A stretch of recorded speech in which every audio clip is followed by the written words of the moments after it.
Hello viewers, இன்றைக்கி நம்ம காரசார சமையலில் பார்க்க போகிறது காரப்பொரி பார்க்க போகிறோம். காரப்பொரி எப்படி செய்யலான்றதை இப்போ பார்க்கலாம். இப்போது நம்ம காரப்பொரி செய்கிறதுக்கு நான் வந்துட்டு கடலை எடுத்து வச்சுருக்கேன், பூண்டு எடுத்து வச்சுருக்கேன், கருவேப்பிலை எடுத்து வச்சுருக்கேன், பெருங்காயத்தூள் எடுத்து வச்சுருக்கேன், கொஞ்சம் அவுள் எடுத்து வச்சுருக்கிறேன், அப்புறம் பொரி பேக்கெட் எடுத்து வச்சுருக்கிறேன். வேணும்னா நம்ம மிளகாத்தூள் போட்டுக்கலாம். அப்புறம் பொட்டுக்கடலை வேணும், அதை எடுத்து வைக்க மறந்துட்டேன். இப்போ நான் எடுத்து வச்சுட்டு எப்படி செய்யலான்றதை பார்க்கலாம். இப்போ நம்ம கடலை போட்டுக்கலாம். எண்ணெய் ஊற்றியாச்சு. நான் ரிஃபைண்ட் ஆயில் தான் ஊற்றிருக்கேன். வேணுன்னா நீங்கள் தேங்காய் எண்ணெய் போட்டுக்கலாம். இது நல்லா ஃப்ரை ஆகிற முடிக்க நம்ம வெயிட் பண்ணணும். நம்ம சிம்மில் வச்சு தான் ஃப்ரை பண்ணணும், இல்லைன்னா கருத்துரும். இப்போ இது பாதி செவந்துடுச்சு. இப்போ நம்ம பொட்டுக்கடலை போட்டுக்கலாம். பொட்டுக்கடலை போட்டு அதையும் ஃப்ரை பண்ணிக்கலாம். இப்போ நம்ம 1 கப் அவுள் போட்டிருக்கோம். இந்த அவுளையும் சேர்த்து ஃப்ரை பண்ணுவோம். ஃப்ரை பண்ணிட்டு இதை தனியாக எடுத்து வச்சிடணும். இப்போ நம்ம எல்லாம் எடுத்து வச்சிட்டோம். இப்போ நான் 2 பேக்கெட் பொரிக்கு இதை செஞ்சுருக்கேன். இப்போ மீதி எண்ணெயில் நம்ம பூண்டு போட்டுக்கலாம்.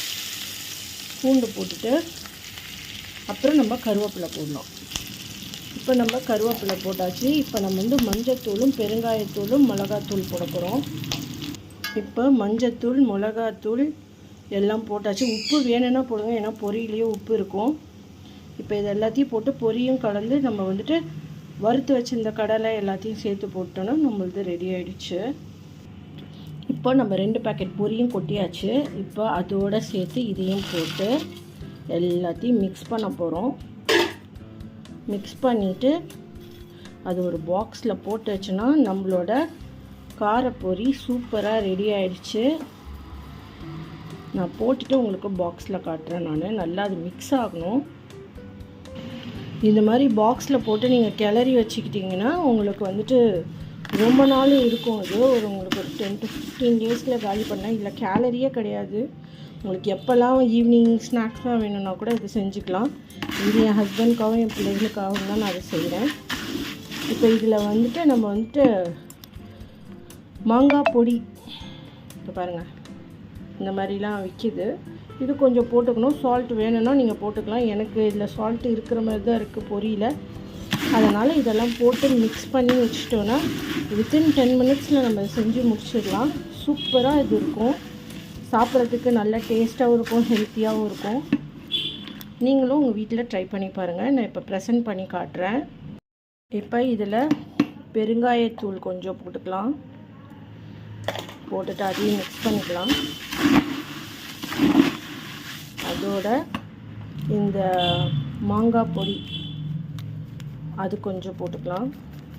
ஃப்ளேவர் நல்லாயிருக்கும். வேணுன்னா நீங்கள் சாட் மசாலா கூட போட்டுக்கலாம். இதை மிக்ஸ் பண்ணி வச்சுட்டு சாப்பிட்டா செம்ம டேஸ்ட்டாக இருக்கும். நான் உங்களுக்கு இதை எப்படி ப்ரெசென்ட் பண்ணுறது காட்டுறேன்.